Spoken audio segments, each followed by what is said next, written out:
ప్రేమించే తండ్రి ఏముంది నాలో, నీ నిత్య ప్రేమకు అర్హతే లేదు నాలో. నేను మరచినా నన్ను మరువలేదు, నేను విడిచినా నన్ను విడువలేదు. నేను మరచినా నన్ను మరువలేదు, నేను విడిచినా నన్ను విడువలేదు. ఏముంది నాలో యేసయ్యా, ఎందుకని నేనంటే ఎంత ప్రేమయ్యా. ఏముంది నాలో యేసయ్యా, ఎందుకని నేనంటే ఇంత ప్రేమయ్యా. ప్రేమించే తండ్రి ఏముంది నాలో, నీ నిత్య ప్రేమకు అర్హతే లేదు నాలో.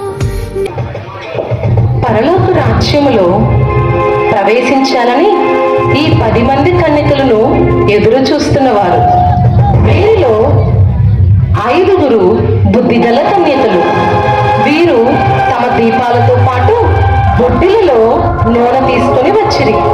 అయితే వీరిలో 5 బుద్ధి లేని కన్యకలు తమ దీపాలతో పాటు బొడ్డిలలో నీళ్లు తీసుకొని రాలేదు. ఇక్కడ దీపాలు అనగా ఆత్మరక్షణ.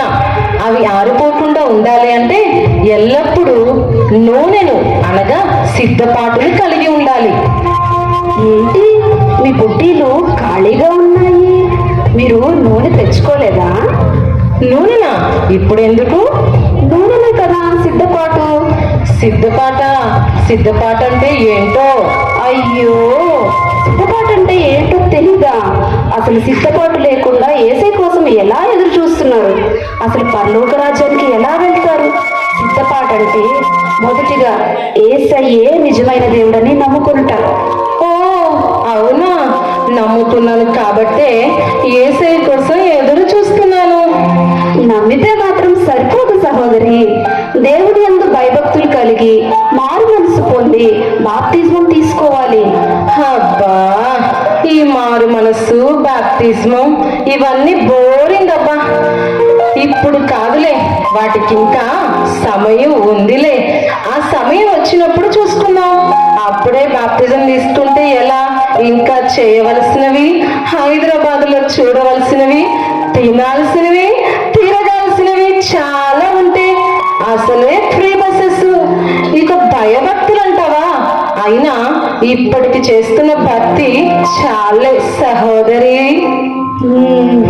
ఆ మాత్రపు భక్తి ఉంటే సరిపోదు.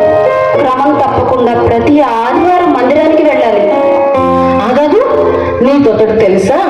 నేను ప్రతి ఆదివారం మందిరానికి వెళ్తాను. పాస్టర్ని కలిసి కానుక వేసి మరీ వస్తాను. ఆ తర్వాత అంతా మన ఇష్టం అనుకో. సో ఖచ్చితంగా యేసయ్య నన్ను పరలోకం తీసుకువెళ్తారు. అయ్యో, అది కాదు సిద్ధపాటు అంటే. మందిరానికి వెళ్తూనే ప్రార్థన చేసుకోవడం, బైబిల్లో ఉన్న వాక్య ప్రకారంగా ప్రభు కొరకు జీవిస్తూ ఆయన కొరకు ఎదురు చూడడం, అది సిద్ధపాటు అంటే.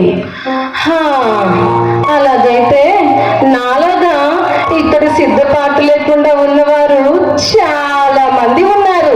నిజమే కదూ? అయినా మేమందరం పరలోకం వెళ్తామనే అనుకుంటున్నాం. సరే, మీ ఇష్టం. మేము మాత్రం నూనెతో అనగా సిద్ధపాటుతో ప్రభు కొరకు ఎదురు చూస్తాం. ఎందుకంటే ప్రభువు ఎప్పుడైనా రావచ్చు. సరే, నాకు నిద్ర వస్తుంది, పడుకుందాం. కావాలంటే తెల్లారిన తర్వాత వెళ్ళి నూనె తెచ్చుకుంటాంలే. ప్రభువు రాకడ ఆలస్యమైనందున వారందరూ కునికి నిద్రించిరి. అర్ధరాత్రి వేళ వారందరూ నిద్రించుచుండగా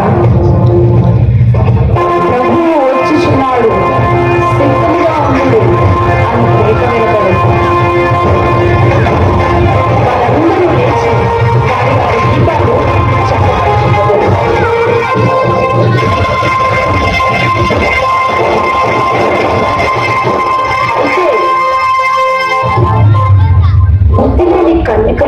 మాత్రం.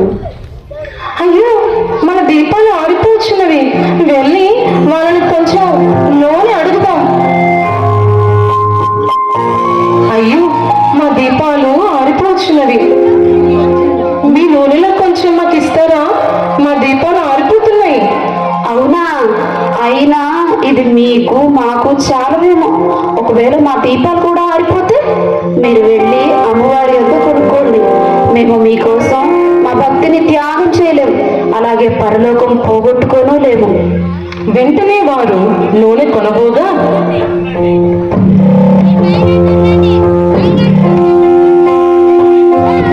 తన కొరకు సిద్ధపాటుతో ఎదురు చూస్తున్న ఇంటిగల వారి కొరకు రాజులకు రాజులు, ప్రభువులకు ప్రభువులు మన కొరకు రక్తం కార్చి ప్రాణం పెట్టి తిరిగి లేచిన ప్రభు వారు వచ్చుతున్నారు.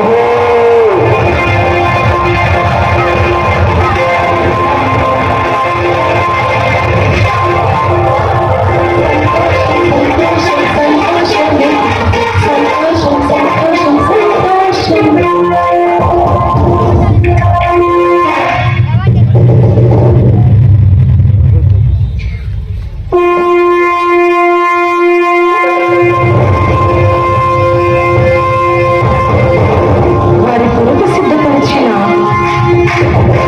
పరలోకమునకు వారు తీసుకుని వారి యువకులు అక్కడే ఉండటకు వారిని కొనిపోయేను అంతటా పరలోకపు తలుపు మూయబడెను. పొయ్యా పొయ్యి, త్వరగా పొయ్యి, వాళ్ళు వెళ్ళిపోతున్నారు, త్వరగా పొయ్యి, త్వరగా పొయ్యా.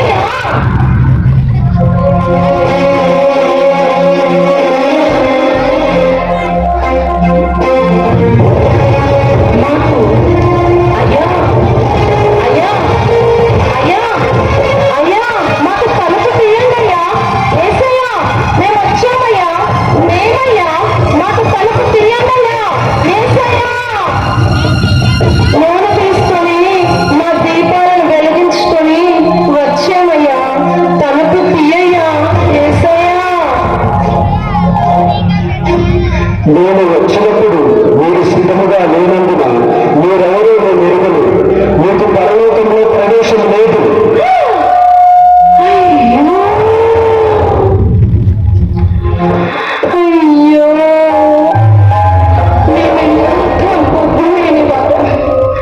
మేమెందుకు సిద్ధపడకపోతుంది? అయ్యో అయ్యో మేమెందుకు బాప్తిస్మము పొందకపోతుంది? మేమెందుకు మా పాపాన్ని విడిచిపెట్టకపోతుంది? అయ్యో మేమెందుకు హెచ్చరించినప్పుడు లోబడకపోతుంది? అయ్యో మేము సిద్ధపడకపోతుంది, మేము సిద్ధపడకపోతుంది. అయ్యో పరలోకాన్ని పోగొట్టుకుంటుమే. అయ్యో అయ్యో యేసయ్యా ఇప్పుడు క్షమించు, ఇప్పుడు క్షమించయ్యా. యేసయ్యా అయ్యో అయ్యో పరలోకాన్ని పోగొట్టుకుంటుమే, విడిచిపెట్టబడితుమే, నరకపు పాలైతుమే. యేసయ్యా క్షమించు.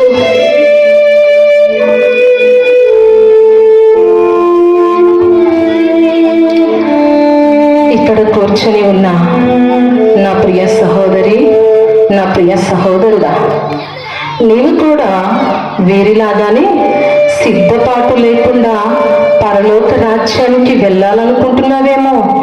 జాగ్రత్త, నీవు కూడా వీరిలాగానే విడిచిపెట్టబడవచ్చు. వీరికి అవకాశం లేదు, కానీ ఇప్పుడు దేవుడు నీకు అవకాశం ఇస్తున్నాడు. నీ దేహంలో ప్రాణమున్నగానే ప్రభు రాకముందే నీ జీవితాన్ని సంపూర్ణముగా స్థిరముగా దేవునికి సమర్పించుకో. నేడు అని సమయం ఉండగానే, ఇప్పుడు నీవు ఇక్కడ ఉండగానే సిద్ధపడు. ఎందుకంటే నేడే రక్షణ దినం, నేడే అనుకూల సమయం. రేపు చూద్దాంలే అని వాయిదా వేస్తున్నావేమో. రేపు నీది కాదు, ఇప్పుడే నీ జీవితాన్ని సంపూర్ణంగా ప్రభుత్వం సమర్పించుకో. యెహోవా మీకు దొరుకు కాలంలో ఆయనను వెదకుడి, ఆయన సమీపంలో ఉండగా ఆయన వేడుకొనుడి అని దేవుని వాక్యం సెలవిస్తుంది. కావున ప్రభు రాకడ ఎప్పుడు వస్తుందో, నీవు ఎప్పుడు మరణిస్తావో నీకు తెలియదు. కాబట్టి నేనే తీర్మానించుకో.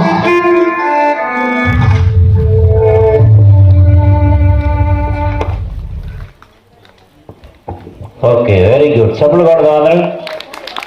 లాస్ట్ శ్రీ